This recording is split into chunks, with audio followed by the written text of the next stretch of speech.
Welcome back to Walshy's Travels. We're here today in York, one of England's most historic cities. We've only got 5 hours here today, so is that enough time to see everything that York has to offer?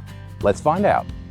I arrived into York nice and early this morning and parked up at York Castle car park opposite Clifford's tower. It does fill up pretty quickly later on, so it's definitely worth getting here ahead of time if you can.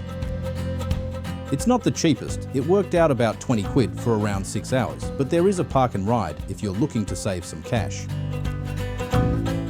From here, I'm just wandering over towards the Shambles, then I'll make my way up to the Minster before heading to Jorvik. York's history stretches back nearly 2,000 years. Founded by the Romans as Eboracum, it later became a major Viking city known as Jorvik before growing into a powerful medieval centre. Constantine the Great was even proclaimed Roman Emperor right here in York in 306 AD. After a short walk from the car park, we've arrived at the Shambles. The Shambles is one of York's best preserved medieval streets, with buildings here dating back as far as the 14th century. It was once lined with butcher shops, and at one point there were so many that the street had its own open-air meat market running right through the middle. These days, it's a lot more inviting, filled with independent shops and cafes, but there are still the same narrow, slightly crooked buildings that makes it feel like you've stepped back in time. The York Ghost Merchant's shop is dedicated to handcrafted ghost figurines, each with its own unique character. It's become incredibly popular, with queues forming early in the day for a chance to pick one up.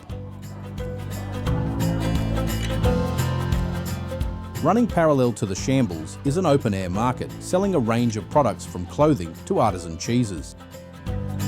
I've been to York a few times before, and I only live about an hour away, but it's been about 10 years since my last visit. It's a great place to visit any time of year, but it's even better when the sun's out like today. The Barley Hall is a beautifully restored medieval townhouse, once home to a prominent priest and official of the city. It dates back to the 15th century and offers a rare glimpse into how wealthy medieval households lived in the city. Entry costs £9, if you want to take a look inside. Well, it's now time to head over to visit the Minster.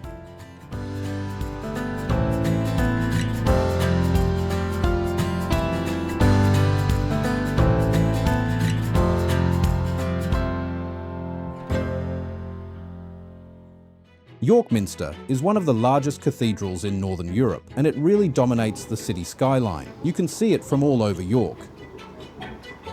Today, I'm just taking a look from the outside. I've been inside a couple of times before and visited quite a few cathedrals recently. The Minster's known for its incredible stained glass, including the Great East Window, which is one of the largest medieval stained glass windows in the world. There's also a huge bell in the central tower called Great Peter that still rings out across the city. Tickets to go inside are around £20, but kids under 17 can go in for free. I'd recommend taking a look inside if you haven't been before. Even if you don't head inside though, it's still worth coming up close to appreciate the scale and detail. The first church on this site was actually built in 627. Construction on the Minster we see today began in 1220 and took about 250 years to complete.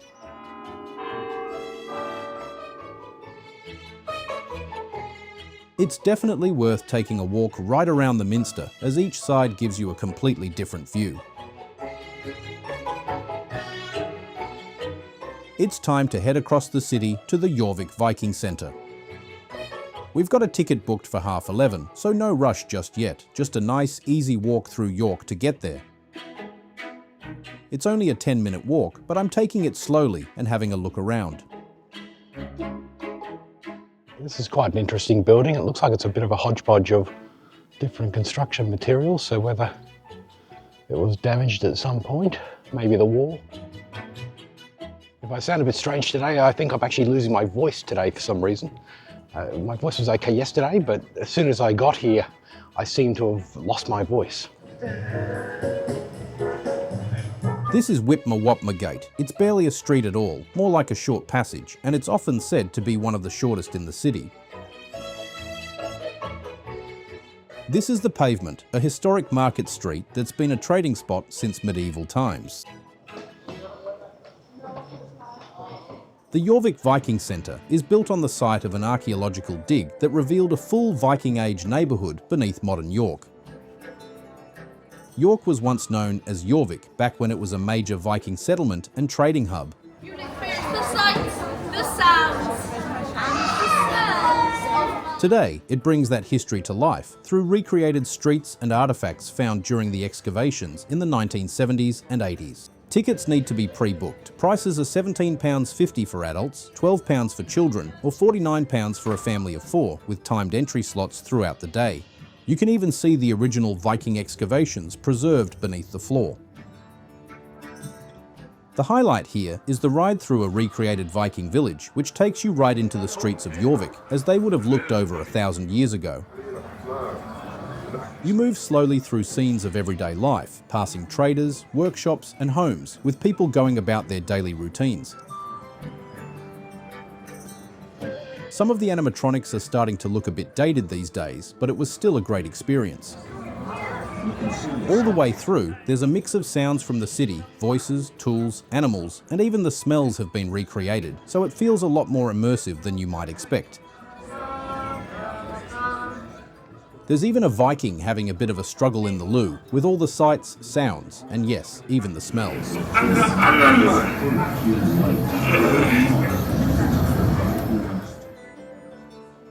The excavation uncovered all sorts of Viking artefacts, including shoes, tools, and even everyday items, giving us a real sense of their daily lives. They even found ice skates made from bone. There's even a 1,200-year-old Viking poo on display. It's beer o'clock and time for a pint at a historic pub. There's no better way to soak up some local history than while enjoying a cold beer. How wonderful life is while you're in the world. York is full of historic pubs, from centuries-old taverns to quirky spots tucked away in hidden corners. There's a pub for everyone. Some date back to medieval times and others have ties to famous figures from history. We're just about to stop at one that's especially significant, a place where a famous historical figure was born. Here we are at the Guy Fawkes Inn, where it's claimed that Guy Fawkes from the Gunpowder Plot was born. I've gone for one of my favourite beers, Ossett Brewery's White Rat, and a packet of pork scratchings for good measure. The pub has a rich history, dating back to the 16th century, and is full of character. It's said to be the birthplace of Guy Fawkes, though it wasn't actually an inn at the time. Over the years, it's grown into a popular spot for both history buffs and beer lovers.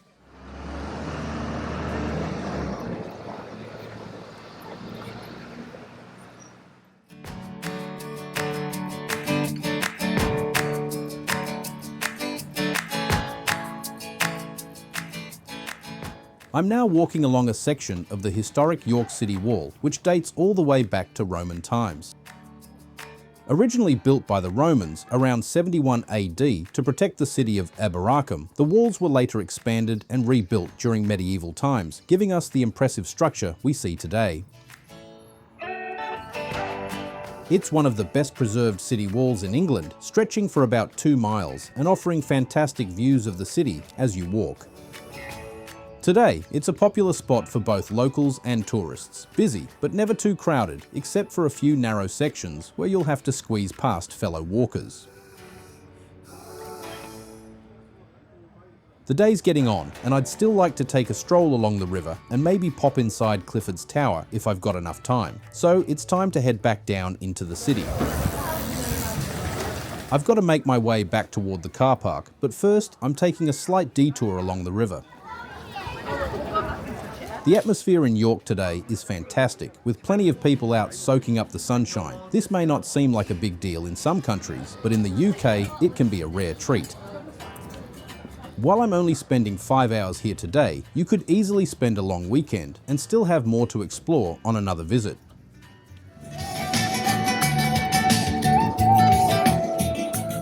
The only major downside is that most attractions have what many consider to be relatively high prices, so it could get pricey if you're visiting with a family and checking out multiple attractions.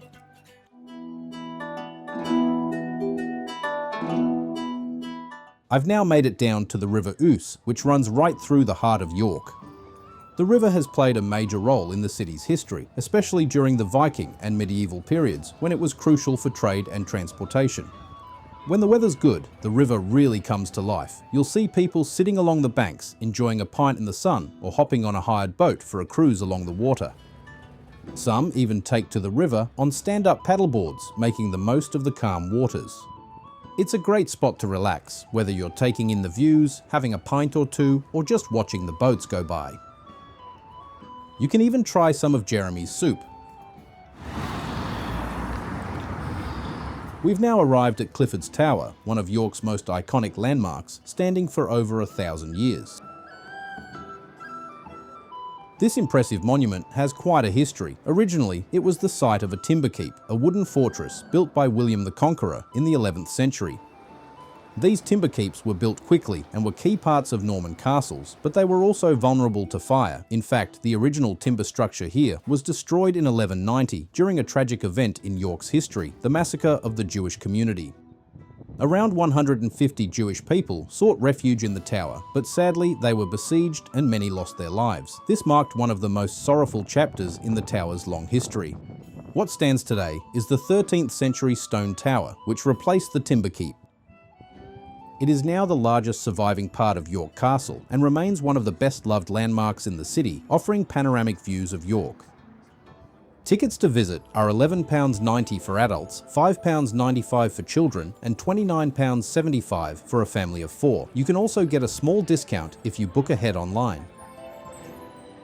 And we're back to where we started at Clifford's Tower. In just 5 hours, we visited the Shambles, York Minster, Jorvik Viking Centre, had a beer at Guy Fawkes Inn, walked along the River Ouse, and climbed Clifford's Tower.